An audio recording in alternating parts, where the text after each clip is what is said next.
감사로 하나님께 제사를 드리며 이렇게 얘기합니다. 인생은 어려움 투성입니다. 이 어려움 앞에서 어떤 사람들은 정체를 합니다. 어떤 사람은 이 어려움 때문에 후퇴를 해버려요. 포기를 해버립니다. 그렇다면 정체되어 있는 우리들의 지금의 삶, 밀려가는, 후진하고 있는 우리들의 이 삶 가운데 어떻게 전진의 엔진을 넣어야 되느냐 이거예요.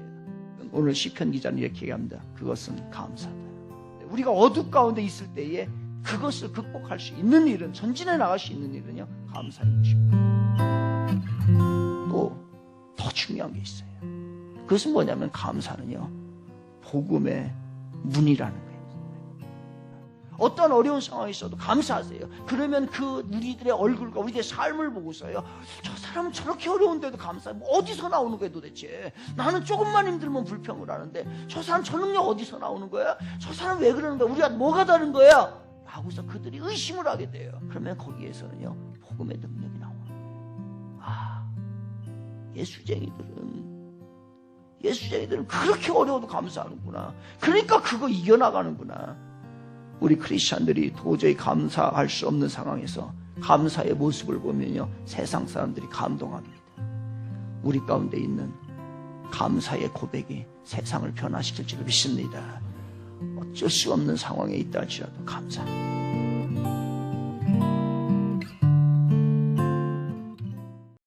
모든 사람에게는 위기라는 것이 있습니다. 위기.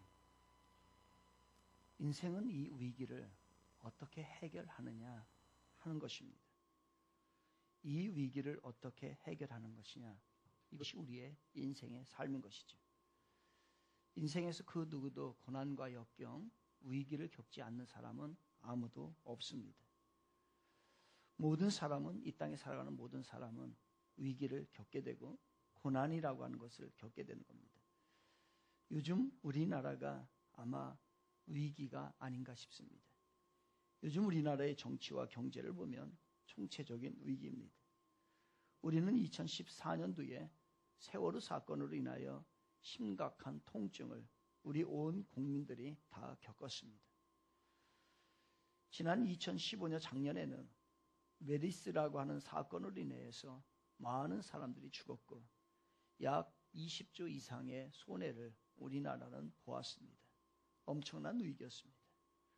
이것으로 위기가 모든 것이 끝날 줄 알았는데 올해는 그거보다 더 큰 위기가 왔습니다. 최순실 게이트로 인하여 온 나라가 지금 위기에 빠져 있습니다. 이런 큰 위기는 개인적인 위기, 경제적인 위기, 더 나아가서는 사람들과의 관계에 위기를 가져오게 됩니다. 그래서 모든 것에 파괴를 가져오는 것이 이 위기인 것입니다. 이러한 위기를 맞게 되면 사람들은 위기를 벗어나기 위하여 애를 씁니다. 위기를 극복하는 방법이 선하든 악하든 간에 그것은 상관이 없습니다. 어떻게든지 모든 방법을 다 동원해서 이 위기를 극복하고 싶은 것이 사람들의 마음인 것입니다. 그러나 우리가 여기서 생각해 봐야 할 것이 있습니다. 하나님께서는 위기에 관심이 많으십니다. 그 사람이 위기에 있을 때 위기를 주지 않는 것이 아니라 그 위기에 있을 때 그 위기를 어떻게 해결하느냐, 그 위기를 어떻게 생각하느냐, 그것에 대한 관심이 많으신 분이 하나님이십니다. 우리에게 위기가 있을 때 이 위기를 어떻게 극복할까? 저 사람이 저거 위기 어떻게 극복할까? 저 사람 믿음의 사람이라는데 저 위기 어떻게 극복할까? 이거에 초미의 관심을 가지고 계신 분이 바로 하나님이십니다. 바로 지금 우리나라를 향해서 하나님께서는 관심을 가지고 계십니다. 우리 믿음의 나라라고 하는 이 대한민국이 이 위기를 어떻게 저들이 극복할 것이며 저들이 어떠한 믿음의 방법으로, 아니 어떠한 방법으로, 평화의 방법으로 저들이 이 위기를 극복할까 굉장한 관심을 가지고 계시라고 저는 생각합니다. 위기는 사람의 마음을 흔듭니다. 그래서 위기라고 하는 것은 불안을 가져다 줍니다. 흔들린다는 겁니다. 마음이 흔들린다는 겁니다. 이런 상황에서 마음이 불안할 때에 우리가 보아야 할 하나님의 말씀이 있습니다. 골로새 3장 15절에서는 이렇게 말씀하십니다. 그리스도의 평강이 너희 마음을 주장하게 하라. 너희는 평강을 위하여 한 몸으로 부르심을 받았나니 너희는 또한 감사하는 자가 되라. 이 땅 불안하다는 겁니다. 그럴 때에 우리의 마음의 평강을 주장하도록, 우리의 마음을 그렇게 주장하도록 하라고 우리 주님이 말씀하십니다. 그 답은 무엇입니까? 마음의 평강을 주장할 수 있는 답, 그것은 하나님께서 골로새 3장 15절에서 감사라고 이야기합니다. 마음의 평강을 주장하는 것, 마음이 흔들릴 때, 불안할 때에, 마음이 요동칠 때에 우리가 해야 되는 것, 그것으로 인해서 우리는 같이 떨고 같이 힘들어라는 것이 아니라 그것을 사로잡고 그것을 중심을 잡을 수 있는 것은 감사인 것입니다. 우리는 우리나라를 볼 때에 우리는 지금 이 순간에, 불안한 이 순간에, 위기의 이 상황에도 우리는 하나님 앞에 감사해야 합니다. 친구 목사가 보내온 글입니다. 아마 여러분들도 이 글을 다 받았으리라고 생각합니다. 요즘에는 SNS가 너무나 발달되다 보니까 거의 모든 국민들이 다 받아보는 것 같은데 저도 이 글을 받아봤습니다. 영국 기자가 본 대한민국, 요약을 했습니다. 타이틀이 영국 기자가 본 대한민국입니다. 한국인은 부패, 조급성, 당파성 등 문제가 많으면서도 훌륭한 점이 많다. 그러면서 31가지인데 그 중에서 요약을 하면 이렇습니다. 첫 번째, 평균 IQ 105를 넘는 유일한 나라. 이 세계에서 IQ가 100이 넘는 나라는 우리나라밖에 없습니다. 두 번째, 일하는 시간 세계 2위, 평균 노는 시간 세계 3위, 즉 잠 없는 나라가 우리나라입니다. 세 번째, 문맹률 1% 미만인 유일한 나라. 우리나라 사람들은 웬만하면 다 글을 다 압니다. 1%라는 것은 모든 사람들이 다 글을 안다라고 보는 겁니다. 네 번째, 미국과 제대로 전쟁했을 때 3일 이상 버틸 수 있는 8개 중 하나 국가. 우리나라는 8개 중에서 한 국가인데 3일을 버틸 수 있답니다. 다섯 번째, 노약자 보호석이 있는 5개 중 하나인 나라. 다른 난 노약자가 거의 없나 봐요. 여섯 번째, 세계 2위 경제대국 일본을, 세계 2위 경제대국 일본을 발톱 사이 때만큼도 안 여기는 유일한 나라. 일곱 번째, 여성부가 존재하는 유일한 나라. 여덟 번째, 지하철 평가 세계 1위로 청결함과 편리함이 최고인 나라. 아홉 번째, 가장 단기간에 IMF를 극복한 세계를 경악시킨 대한민국. 열 번째, 세계 4대 강국을 우습게 아는 배짱 있는 나라. 11번째, 인터넷, TV, 초고속 통신망이 세계에서 최고인 나라. 12번째, 세계 각국 유수대학의 우등생 자리를 휩쓸고 있는 나라. 13번째, 약소국에 대해서 관대한 나라. 이 이외에 우리나라는 강점이 감사, 하나님으로부터 감사할 수 있는 여건들이 너무너무나 많습니다. 이런 우수성을 가지고 있는 나라이기에 우리는 하나님 앞에 감사해야 될 줄 믿습니다. 지금은 절망할 때가 아닙니다. 우리는 이 현실을 보며 위기 상황을 보면서 절망할 때가 아니고 새로운 희망을 가질 때입니다. 위기를 분명히 기회로 만들 때가 바로 지금인 것입니다. 좋은 점이 많이 있음에 감사하고 또한 지금의 위기 상황을 새롭게 헤쳐나가야 될 그 상황이 지금인 것입니다. 그래서 우리는 지금은 감사로, 하나님 앞에 감사로, 우리들의 대한민국에게 주신 그 놀라운 감사의 여러 여건으로 위기를 극복해야 합니다. 헬렌 켈러라는 분은 여러분 너무 잘 아십니다.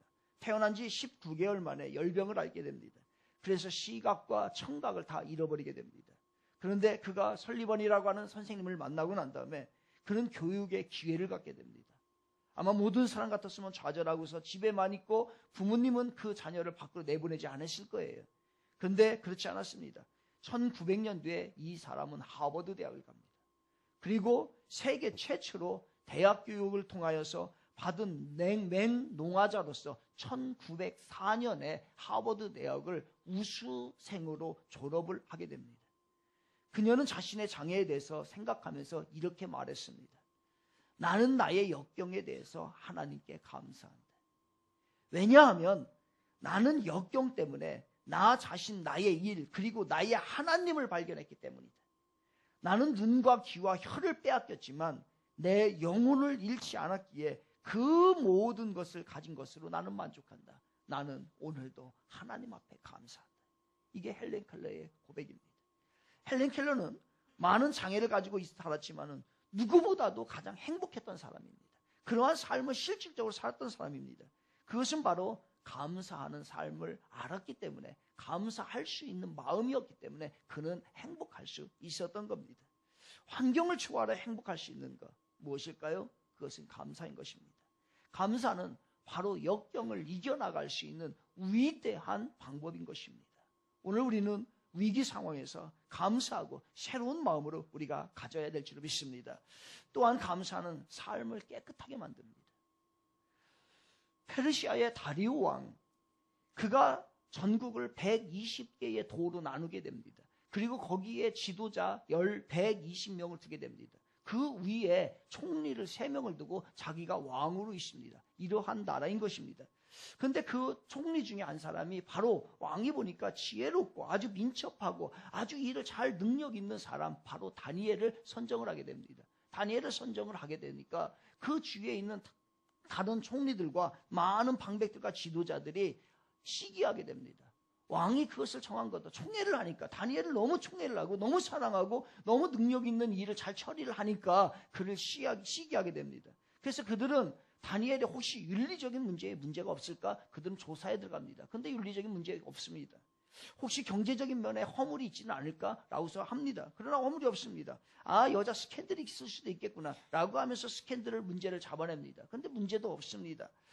혹시나 직위를 이용해 가지고서 그가 혹시 다른 것을 이용하지 않았나, 재산을 축적은 하지 않았나, 이러한 생각으로 그들은 조사에 들어갑니다. 그러나 그것도 하나도 없습니다.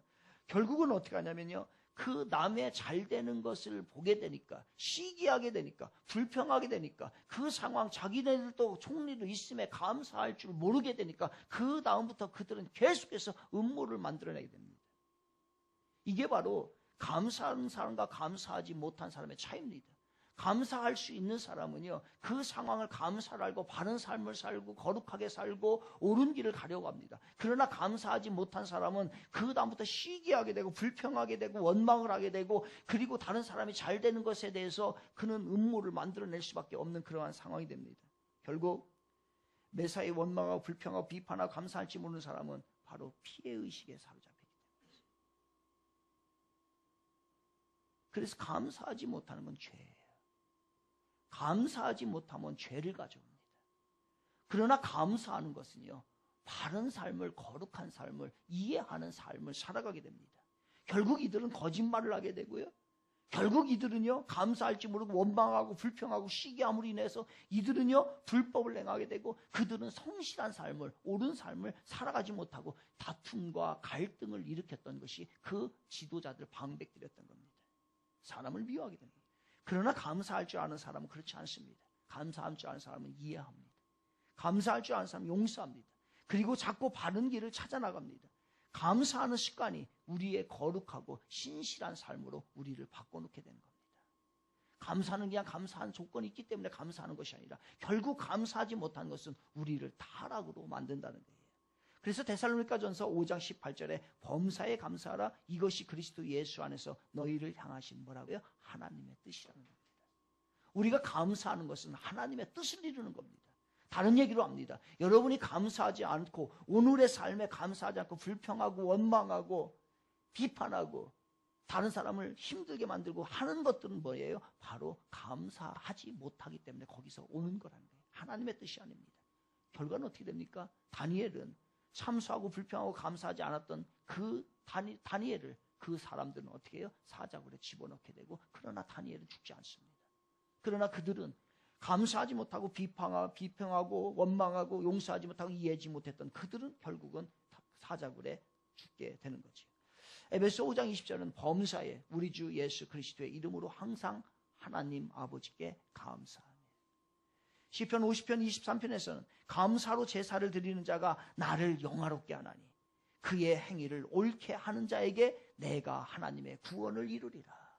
감사하는 것은 뭐라는 거예요? 하나님의 뜻을 이루는 거예요. 그 행위가 옳은 행위라는 거예요. 그러니까 감사하지 않는 것은 그냥 우리는 너무 소극적으로 생각을 한 거예요. 그냥 감사하지 않으니까 불평하고 좋은 일이 일어나지 않으니까 우리는 감사하지 않았는데, 결국은 감사하지 않는 것은 뭘 가져온다고요? 죄를 가져온다는 거예요. 하나님의 뜻에서 벗어나는 삶을 가져온다는 거예요. 그래서 감사하는 삶은 결국은 다른 사람을 힘들게 하고 감사하지 못하게 되면 원망하게 되면 우리의 삶이 무너지게 됩니다. 결국은요, 감사하지 않으면 내가 무너져요. 여러분 무너집니다.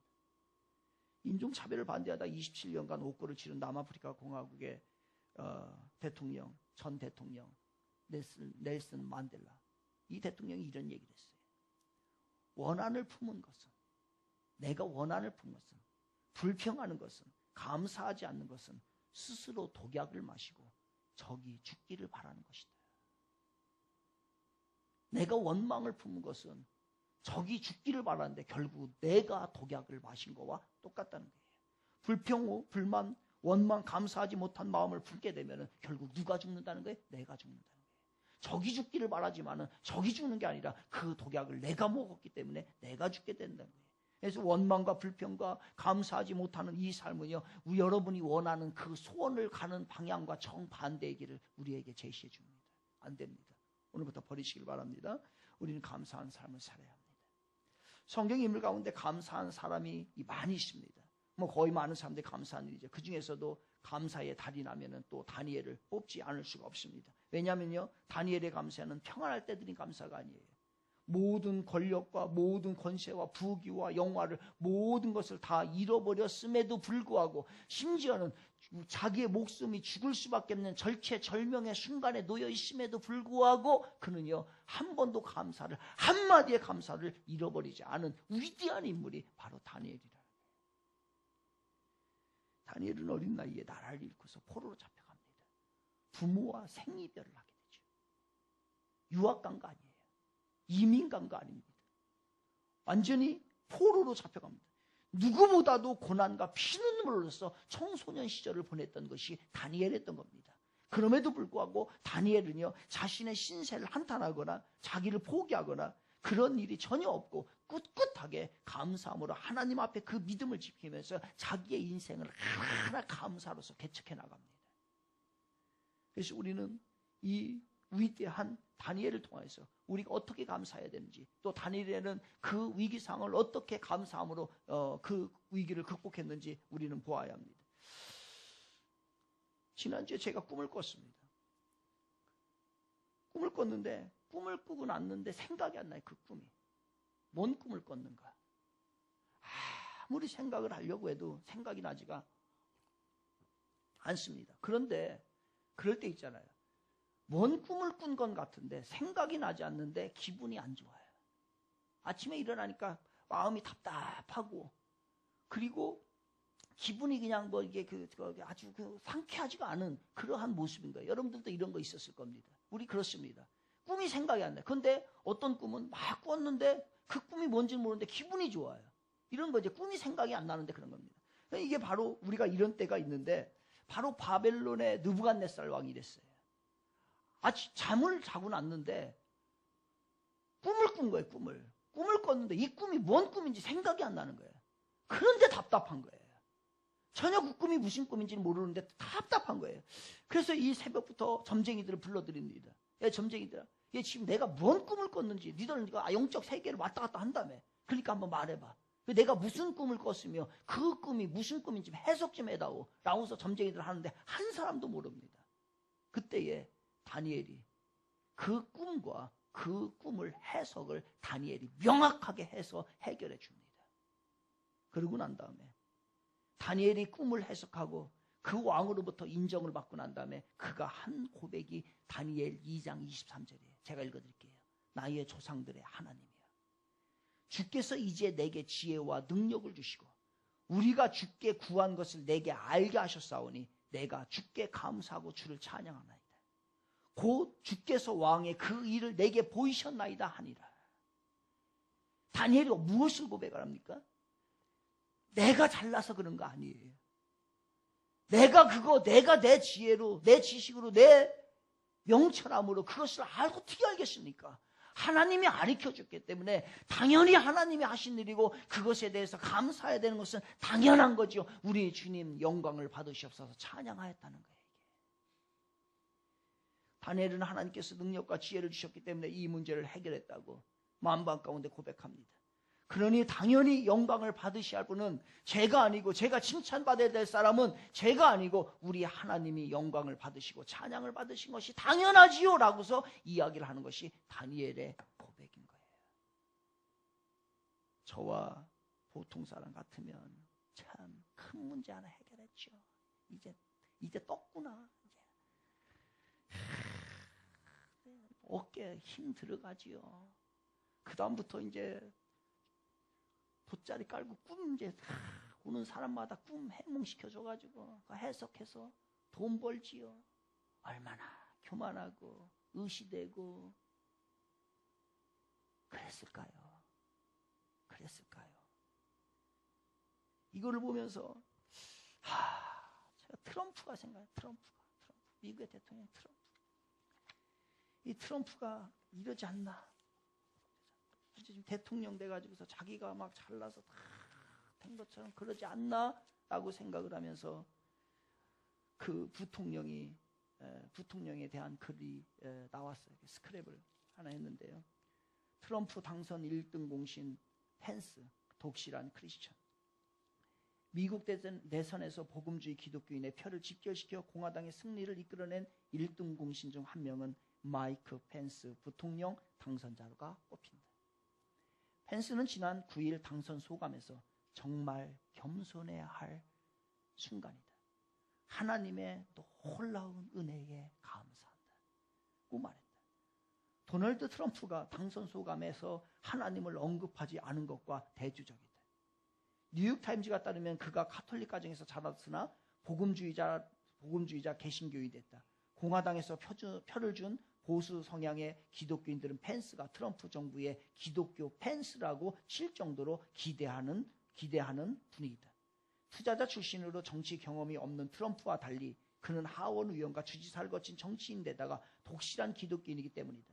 그는 의원 시절 바른 생활 매너로 통했다. 펜스는 정쟁이 있을 때 상대방을 비방하지 않고 예의를 지켰다. 술이 제공하는 모임이 나갈 때는 반드시 아내 카렌을 동반했다. 의원 시절 펜스가 모임에 나타나면 동료들은 이제 점잖게 말할 시간이야 라고 농담할 정도였다. 펜스는 가톨릭 가정에서 자라 한때 사제가 될 생각을 했지만 대학 시절 영적 공허함을 느꼈다. 펜스는 예수 그리스도와 직접 교제하는 친구들을 만나기 시작했고 그들에 대해 부러움을 느꼈다고 고백한다. 하지만 가톨릭을 쉽게 떠나지 못했다. 1990년대의 중반부터 복음주의 교회를 출석하게 되는데 아내의 영향이 컸다. 독실한 개신교인인 카렌은 펜스와 교제하는 시절 승낙이란 글자를 새긴 예스라고 하는 글자를 새긴 십자가 목걸이를 들고 다녔다. 펜스가 자신에게 프로포즈하면 그 대답으로 주기 위해서였다. 그의 신앙은 정치적인 결정에서 영향을 미칠 것으로 보인다. 그는 지난 3월 낙태를 반대하는 관련 법안에 서명한 뒤 이렇게 말했다. 나는 기도하면서 이 법안에 서명했다. 하나님이 이 소중한 생명과 그 가정을 축복하길 바란다. 한 정치평론가는 펜스는 신앙을 소매에 걸치는 게 아니라 아예 옷으로 입는다라고 평했다. 일각에서는 이민 이렇게 나옵니다. 그러니까 이 사람은 그냥 어떠한 신앙의 모양만 있는 게 아니라 아예 예수를 걸치고 다니는 사람이에요. 트럼프는 감사하지 않았는데 부통령은 하나님 앞에 감사하고 모든 것이 하나님의 은혜이다 고백하는. 그나마 그래서 어떻게 할지는 모르지만은 우리가 정치 얘기를 하는 건 아니지만은 이러한 사람이 옆에 붙어 있기에 또 한 번의 희망을 가져봅니다. 하나님이 아니고서야 어떻게 우리가 태어날 수 있습니까? 하나님이 아니고서야 어떻게 우리가 이렇게 먹고 살 수 있습니까? 하나님이 아니고서야 오늘까지 우리가 어떻게 살 수 있습니까? 하나님이 아니고서야 어떻게 오늘 우리가 안전하게 이 모양으로 우리가 유지하며 살 수 있을까요? 모든 것이 하나님의 은혜인 것이지. 그래서 우리는 어떠한 위기 상황에서도 정말로 하나님이 함께 하시고 하나님이 지켜주시고 하나님 보호해 주신 것에 대해서 우리는 감사할 수 있습니다. 엊그저께는 금요일인가요? 엊그저께네요. 금요일날 새벽 6시 10분경에 제가 중부고속도로를 타고 경기도 광주 가느라고 중부고속도로를 타고 6시 10분경에 거기 내비게이션을 보니까 음성군 삼성면이다. 음성군 삼성면에 그 앞에 서 있었습니다. 서 있었던 이유는요. 차를 몰고 가는데 앞에서 차가 이 1차선인데 이게 왔다 갔다 그래요. 그 중앙선, 중앙분리대를 부딪힐까 말까 하는 거예요. 아, 이거 조는구나 생각이 들었어요. 이 차가 조는구나. 그래가지고 뒤따라갔다는 큰 사고 날 것 같더라고요. 안 되겠다 싶었어요. 천천히 갔습니다. 그리고 난 다음에 이제 잃어버린 거예요. 그 모든 것을 잃어버리고서 간 거예요. 가는데 화면, TV, 인터넷으로만 보던 사건이 제 앞에서 펼쳐졌는데요. 갑자기 번쩍 하더니 차가 중앙분리대를 부딪혔다 왔다 갔다 하더니 갑자기 팍 서버리는 거예요. 그게 이제 새벽인지라 잘 안 보였습니다. 그래서 저게 뭔 일이 났구나라고 하면서 급브레이크를 잡아가지고 쫙 하는데 밀리잖아요. 가다가 쫙 오른쪽으로 들어버렸어요. 가까스로 툭 들어가지고서 딱 차를 세웠습니다. 다행히 오른쪽에 차가 없었어요. 그 순간에 그거를 봤는데요. 하나님 감사합니다. 혹시나 제가 진짜 0.1초만 더 빨리 가든가 거리를 유지를 안 했으면요. 저는 그 차에 부딪혔고 뒤에 연속의 추돌 사고가 일어날 수밖에 없어요. 그리고 돌았을 때에 우측에 차가 있었다면 그것 또한 할 수 없었던 일이에요. 깜짝 놀랐습니다. 차를 받쳐놨어요. 정신을 차리고 나오니까 차가 이제 제가 세우고 나서 정신을 차리고서 저기 죽은 것 같아요. 저 사람이. 저 차에 왜냐하면 앞뒤가 박살이 났으니까요. 그 차가 졸던 차가 결국 어떻게 하냐면 졸던 차가 졸면서 그 차를 보지 못하고 뒤를 확 받아버리고서 도망간 거예요. 이게. 그 차는 조금 앞에 거는 승용차고 뒤에 건 무수예요. 그러니까 이 무수가 얼마나 셉니까? 확 내려가지고서 교통정리를 하고 거기에 차 이제 가서 열어드리고 했더니 2명이 탄 거야. 2명이. 죽었구나. 지금 그 사고 현장으로 봤을 땐 죽은 거야 이게. 그런데 안 죽었어요. 두 사람이 나오는 거예요. 부부가 둘이 탔는데 완전히 겁에 사색이 돼가지고서 나와가지고서 특히 여자는 막 바들바들 떨면서 어떻게 할 줄 모르게 그 우선적으로 제 차에 따뜻하니까 제 차에 들어가 있으라고. 제 차에 들어가는데 제 차를 앉아있다가 문을 닫으려고 하니까 더 추우니까요. 달려가니까 못 닫게 하는 거예요. 왜냐하면 자기가 이제 공포에 질려가지고서 이게 공황장애라고 하나요? 그런 것 때문에 문제 열어놓으세요. 거기에 있지도 못해요. 정말로 감사한 건 죽었구나 생각했는데 그들이 살았다는 거예요. 하나님 앞에 너무 감사했습니다. 제가 사는 것도 감사했고 그리고 그 상황에서 죽지 않은 것, 그 두 사람이 죽지 않은 것 감사했고 그래서 그 일을 정리하고 이제 제가 가도 되겠습니까? 그랬더니 이제 가도 된다고. 그래서 보험 처리 이제 이렇게 연락을 하고 하는 것 같더라고요. 그래서 제가 그래가지고 저희 보일을 보러 갔습니다. 생각해 보면 이런 위험 가운데 0.01초 차이로 우리들이 위험과 우리들이 어려움 가운데 우리들의 사고 가운데 있을 수 있는 일들이 얼마나 많았느냐. 그러나 그 하나님이 우리를 지켜주셨기 때문에 오늘 우리가 이 자리에 있는 줄 믿습니다. 그것만으로도 우리는 얼마나 감사하냐고요. 얼마나 감사합니다. 그러니까 일상에 일어나는 당연한 것들이 오늘 우리가 밥 먹고 이 자리에 있는 당연한 것을 우리는 생각을 하는데 이 당연한 게 아니라는 거예요. 다니엘이 훌륭한 건 그거예요. 당연한 걸 하나님 앞에 감사하더라는 거예요. 당연히 하나님이 하신 일이죠. 제가 그거 어떻게 풀어요? 당연히 하나님이 지혜를 주신 거지. 오늘 내가 먹는 것도 이 자리에 있는 것도 다 하나님의 것이지요. 라고 하는 그 마음이 다니엘에게 있다. 감사에 민감한 사람들은요. 평범한 일생, 아주 작은 것에 감사합니다. 숨 쉬고, 밥 먹고, 화장실 가고, TV 보고, 여러분 영화 볼 수 있고, 교회 가는 거, 여행도 다닐 수 있는 거, 이게 얼마나 감사한 일인지 몰라 이게요. 오늘 지금 이 순간에 여러분 숨이 쉬는 게 얼마나 감사하고, 오늘 내가 먹을 수 있는 게 얼마나 감사하고, 여러분 씻고 화장실 갔다 이어오면 작년에 아는 목사님 사모님이 돌아가셨어요. 그 전에 이 암이 걸려가지고 췌장암인가 뭔가 이렇게 변 보는 게 얼마나 어려운지 전화했더니 목사님, 원색적인 언어였어요. 똥 싸는 게 얼마나 행복인지 아십니까? 이게 변을 본다는 게요. 그분은 평생 동안에 그걸 한 번도 생각해 보지 못했다. 이게 암이 걸리기가 힘든가 봐요.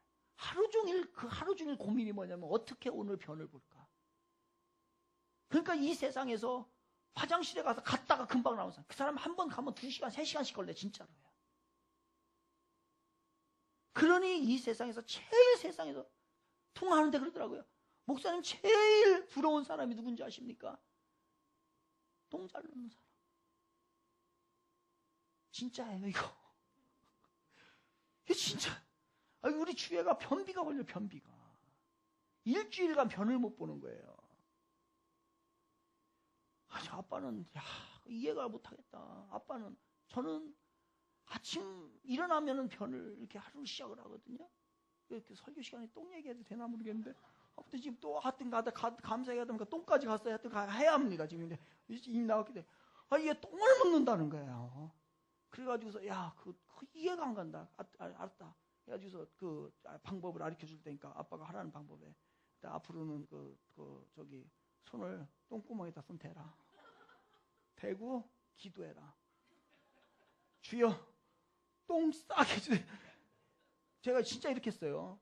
그 다음에 주 예수 그리스도의 이름으로 명하노니 똥은 나올지어다 이렇게 하라, 기도해라. 그럼 하나님이 분명히 싸게 해줄 거다. 얘는 이게 막 얼마나 힘들어하는지 몰라요. 근데 기도하고 이제 관리했더니 지난번에 3일 만에 똥 쌌다고. 전화하면은 인사가 너 똥 쌌니? 오늘도 너 어제 똥 쌌니? 했더니 아빠 어제 쌌어요. 그러니까 우리는 이게 일반적인 일인데요. 이게 여러분 똥 싸는 게 얼마나 행복인지 아십니까? 여기 지금 있을 거예요, 지금요. 똥 못 싸가지고서. 여러분 여행 가가지고서 환경이 바뀌면은 이 변이나 이 리듬이 바뀌어가지고서 못 하잖아요. 그때 얼마나 여행도 잘 안 되고 그런 경우 많잖아요. 그러니까 일상에서 평범하게 일어나는 일들이 얼마나 이게 감사한 일인지 몰라요. 작은 일상이요. 하나님의 선물임을 깨닫는 순간 나와 함께하는 모든 것들이 감사의 대상입니다.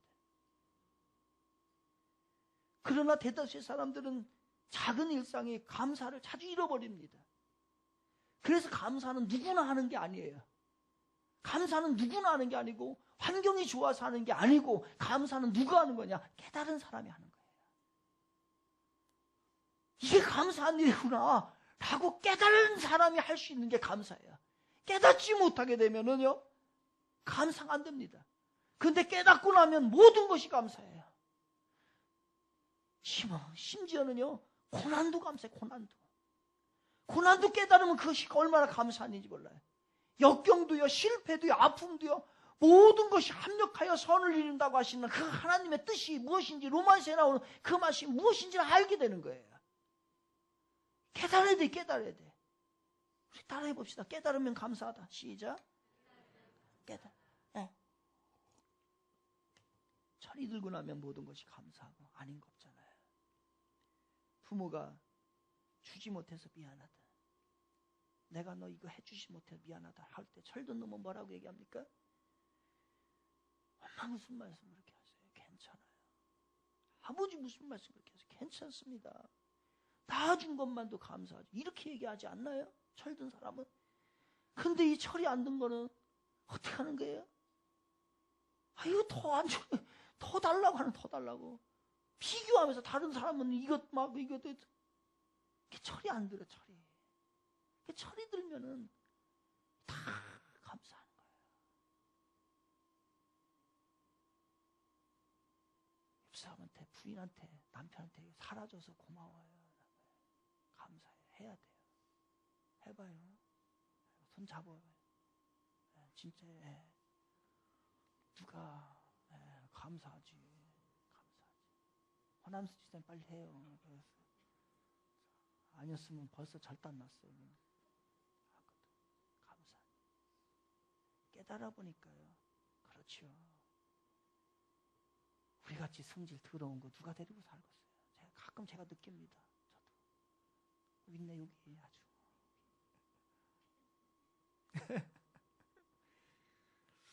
차리들. 어떤 성도님이 헌금하면서 이렇게 내용을 적었어요. 지난주에. 헌금의 주제도 있더라고요. 감사합니다. 이게 시리즈로 가야 돼.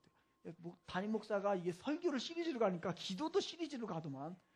이렇게 해가지고서 제 주제가 감사합니다. 쓰고 밑에 이제 또 1번, 2번 이제 시리즈로 가는 거예요. 1번. 시동생을 위해 기도할 수 있게 해주셔서 감사합니다. 그 꼴비기는 시동생 절대 기도 안 합니다. 잘. 시자만 붙으면 아주 그냥 시월드는 싫어. 그런데 시동생, 이 동생, 그것도 시동생이잖아요. 시부모도 아니고, 이 위에 기도하는 거 쉽지 않습니다. 이거 진짜예요. 그런데 시동생 위에 기도할 수 있게 해주셔서 감사합니다. 아들이 새끼발가락 부러지고 크게 다치지 않게 해주셔서 감사하고, 이놈이 학교 가기 싫다고 하지 않고 열심히 다닐 수 있게 해주셔서 감사합니다. 이게 감사. 이렇게 썼어요, 진짜. 세 번째, 추운 겨울이지만 남편이 일해서 소득을 얻게 하시니 감사합니다.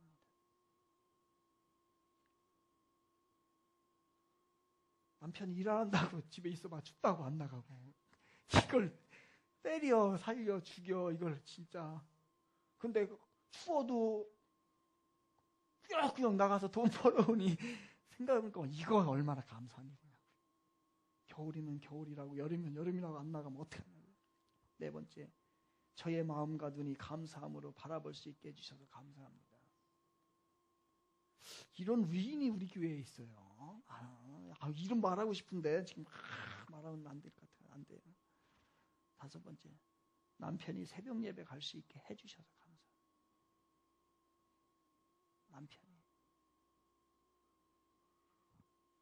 새벽밥 달라고 새벽 예배 못 가게 하면 어떡하냐고요. 근데 알아서 차리 먹고 가겠든 못 가든지 간에 마음 놓고 갈 수 있게 해준 거. 이거 감사를 이렇게 썼어요.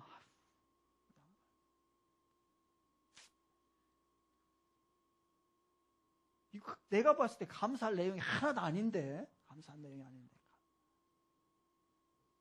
이 기도 하나님 안 들으실까요? 신앙의 척도가 뭘까요? 영성이라는 게 뭘까요? 영성. 철회하고 금식기도 하고 수도원에 가서 기도원에 가서 매일 있는 게 그 영성일까요? 감사가 그 사람의 신앙의 척도입니다. 삶이 신앙이에요. 헛소리 하지 마세요. 기도 조금 한다고 영성이 또 아니에요. 삶에 들어간 사람. 심지어는 그렇게 얘기해요. 그 사람이 신앙이 성장했냐 안 했냐 어떻게 알 수 있을까요? 여러분? 2016년, 2015년 기준으로 2016년도 여러분 성장했냐 안 했냐? 다른 거 없어요. 여러분이 올해에 하나님 앞에 감사 헌금을 얼마나 더 늘어났느냐. 이게 그 사람의 신앙이 성장했냐 안 했냐 척도입니다. 액수가 중요한 게 아니에요. 액수가. 감사해요. 신앙은 감사합니다.